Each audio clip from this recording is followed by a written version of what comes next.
ಇದು ಒಂದು ಅದ್ಭುತ ರಾತ್ರಿ. ಆಕಾಶ ತುಂಬ ಚಂದ್ರನ ಬೆಳಕಿನಿಂದ ಹೊಳಿತಾ ಇರುತ್ತೆ.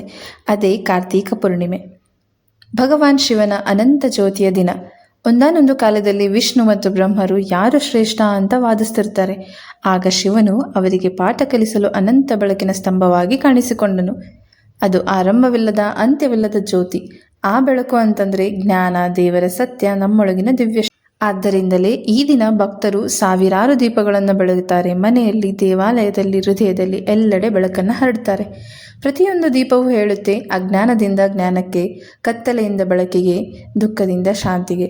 ಅಷ್ಟೇ ಅಲ್ಲ, ತಿರುಣಾಮಲೈ ಬೆಟ್ಟದ ಮೇಲೆ ಬೆಳಗುವ ಮಹಾದೀಪವು ಈ ವಿಶ್ವದ ಎಲ್ಲ ಹೃದಯಗಳಲ್ಲಿ ದೈವ ಬೆಳಕನ್ನು ನೆನಪಿಸುತ್ತದೆ. ಈ ರಾತ್ರಿ ನೀವೇನಾದರೂ ಧ್ಯಾನ ಮಾಡಿದರೆ, ಪ್ರಾರ್ಥನೆ ಮಾಡಿದರೆ ಅಂತರ್ಮನದ ಶಾಂತಿ ನಿಮ್ಮೊಳಗೆ ಪ್ರಕಾಶಿಸುತ್ತದೆ. ಈ ದಿನ ನೀವು ಕೂಡ ಒಂದು ಸಣ್ಣ ದೀಪವನ್ನು ಹಚ್ಚಿ ನೋಡಿ. ಅದು ಕೇವಲ ಬೆಳಕಲ್ಲ, ಅದು ನಿಮ್ಮ ಆತ್ಮದ ಬೆಳಕು.